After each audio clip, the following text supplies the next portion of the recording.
day 3. It started with horses, views and lakes. Ended with heat stroke, regret and a very dry sandwich. I left Rifugio Fanes early, the sun was already rising and the trail was calm, for now. Ahead of me, 2 big climbs, endless sun and a very tempting detour to one of the most famous refugios in the Dolomites, Lagazuoi. This day had everything, surreal views, World War I ruins I barely noticed and climbs that made me question if I packed too many snacks. But this was also one of my favorite days on the trail, the kind you earn.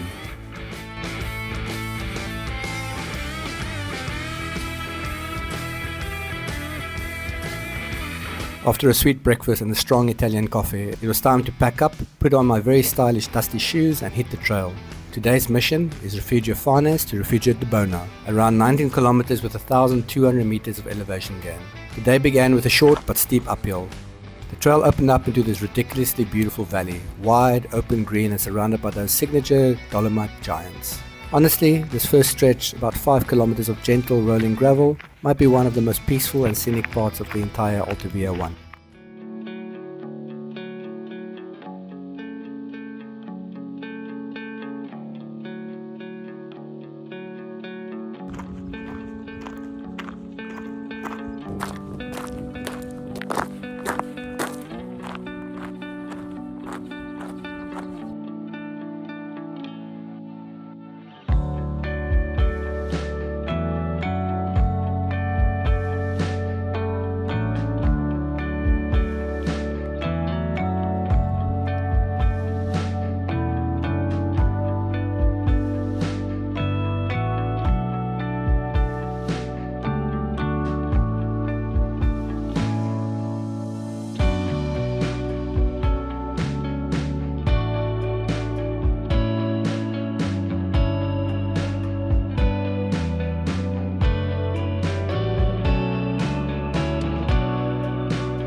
Later I passed some cows and even a few horses that were so well camouflaged I had to double take. They looked like they belonged to a landscape.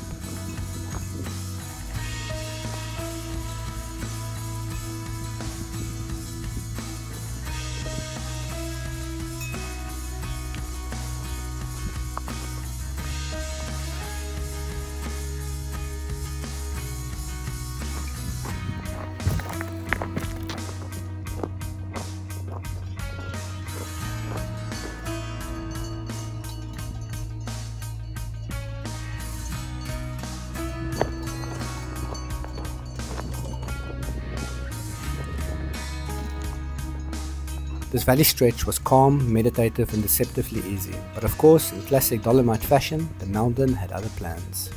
First section of the trail was beautiful, 5 kilometers, absolutely stunning, through a valley, nice cows and horses and beautiful views, probably the most beautiful section of the trail so far. But yeah, now I need to go up this trail, up this hill, the first one of the day, out of the 2, about 500 meters, so yeah, let's get started. All easy things eventually come to an end, and sure enough, the first proper uphill of the day appeared on the horizon. About 300 meters of elevation gain, rocky and exposed, but still kind on the legs compared to what was still coming. I took my time climbing, stopping often, not because I was tired of course, but because the views were just that good.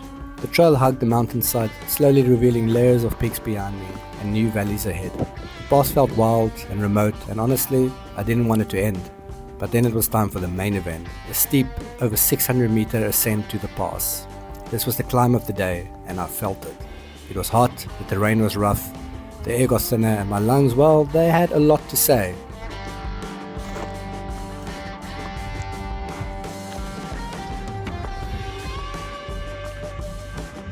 Reaching the top felt like a victory. The reward, a 360-degree panorama of where I'd come from and where I was heading. Behind me, an endless valley. Ahead of me, the kind of jagged landscape that makes you feel very, very small.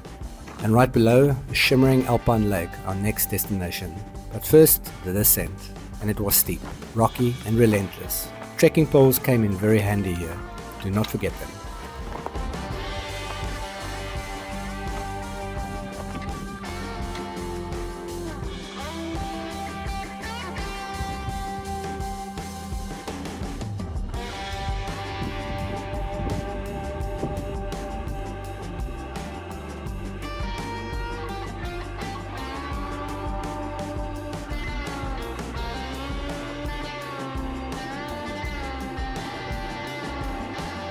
At the bottom, I dropped my pack and exhaled. The lake was peaceful, the views were soothing, and my packed lunch for Rifugio Fanes, around 10 euros, tasted decent.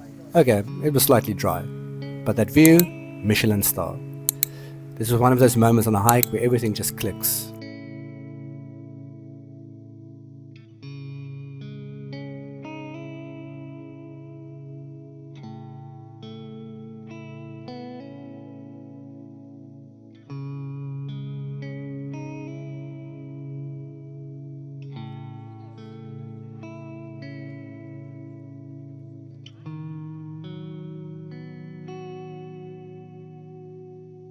That first climb was nice and tough, probably about 500 meters in total. I went through a little saddle there. Unbelievable views on this day. It's just between Fanes and Lagazuoi. There's one part you want to do, this is the day. It is stunning. Having lunch here at this beautiful lake, have a packed lunch which wasn't the best, but at least it's a good break. Just cooling off because I have another big climb coming up, so I have to decide if I'm going to go all the way to Lagazuoi to see what's going on there, or if I just carry on ahead. The reason why I'm thinking that is I can see the clouds gathering. There might be a bit of rain from 2 o'clock, so let me see after another about 2 hours climb of hills, see how it is up there, and then I'll decide from there. But yeah, great day, let's do it.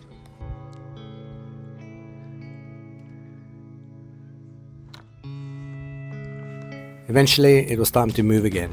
The next stretch started with a rocky uphill that was fully exposed, and just as I began climbing, the sun decided to turn things up to an 11. No shade, no breeze, just raw sunlight bouncing off rock like an oven. Honestly, this was one of my least favorite parts of the day. I was so focused on getting through the heat that I barely noticed some of the World War I ruins along the way. You pass actual remnants of stone barracks and lookout points carved into the mountains, but in that moment, survival came first.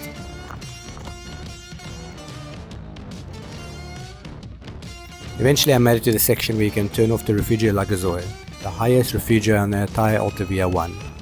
It's perched on a staggering 2,752 meters, famous for its panoramic views and dramatic sunset skies. But as I stood there looking at the trail leading up to it, and the steep switchbacks didn't exactly look inviting. But here's the kicker, there's a cable car. I mean, after spending the day crawling up rocks like Gollum, that sounds like cheating in the best way.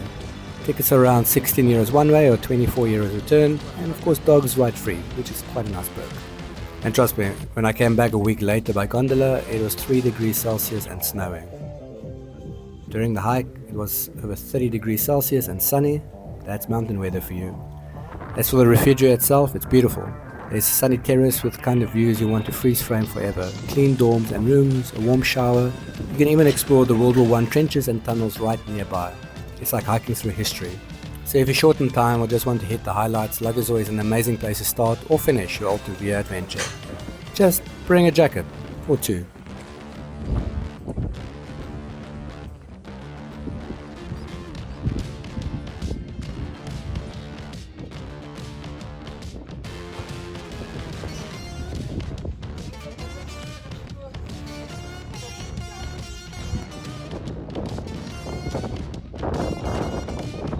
With Lagazuoi behind me, both literally and emotionally, I pressed on along the main Alta Via 1 trail. The rain started gently, just a little drizzle at first, but combined with the dramatic grey clouds, it gave the mountains a totally different character. Moody, gritty, cinematic.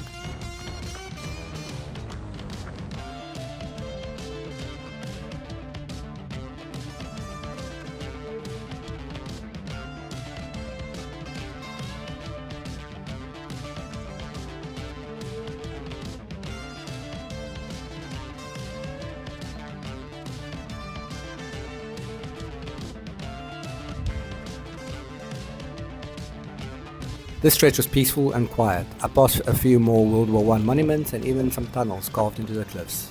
If you have time and a headlamp, you can explore them. Just know that they're not for claustrophobic.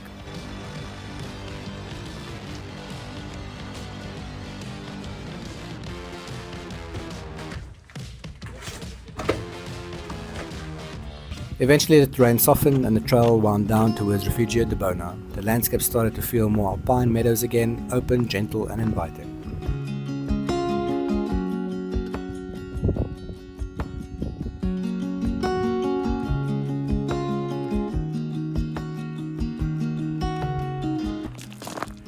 Well, that was a long technical downhill, very slippery.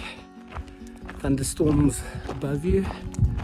Up almost there, 300 meters. I don't know if I can grab a beer or something. Yeah, it's just stunning day though. Jeez, this is like so far the best day. And one of the better days I've had in all my trips really. So if you want to do a piece of the Dolomites, yeah, this piece between Fanes and Lagazuoi, even here at the Rifugio I'm going now as well. I think it's stunning. I mean, every second has been beautiful. Some exposed sections that was very hot. It's been nice now with the clouds to cool it off a bit. But yeah, stunning day, one for the books. And now trying to recover and prep for tomorrow, the long day. Over 25 kilometers, 1400 meters elevation gain. Yeah, from Dibona all the way to Stolonza. It's going to be a long day. Anyway, I'll start nice and early and yeah, take it a step at a time. Look at those views. Pretty epic.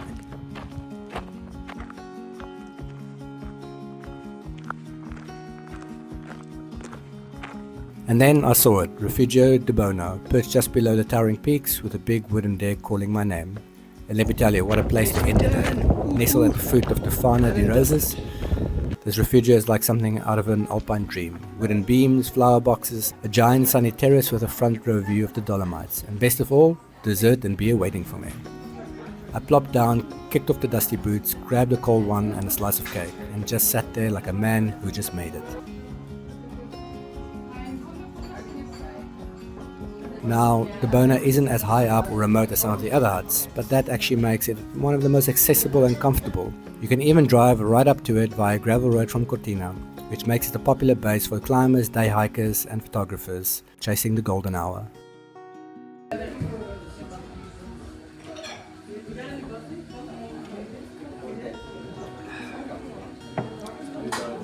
Dinner was one of the best of the trip, a proper 3-course feast. I went for the ravioli with butternut squash and sage butter, which may or may not have made me emotional. Day 3, 19 kilometers, 1,200 meters of elevation gain, 1 steep pass, 1 lakeside lunch, 1 butternut ravioli to rule them all. Honestly, this was one of my favorite days of the whole trail. The Morning Valley walk felt like a dream, peaceful, quiet, surrounded by cinematic mountain views. The climb to the pass? Brutal, yes, but worth every sweaty step. And ending the day with a plate of gourmet carbs while a thunderstorm rolled in, that's my kind of luxury. There's something about days like this, the contrast between effort and reward, sun and storm, solo walking and shared dinners that make the Alta Via 1 such a special trail. So if you made it this far in the video, first of all, thank you, you're a legend. Hit that like button if you enjoyed the hike, subscribe if you want to follow the rest of the journey, and drop a comment below. What's been your favorite moment so far? And don't go too far. Next episode, I'll tackle the most technical descent of the entire trail, chase the clouds over mountain ridges, and spend the night in one of the most atmospheric refuges on the AV1. You're not going to want to miss it. See you on day 4. Keep exploring.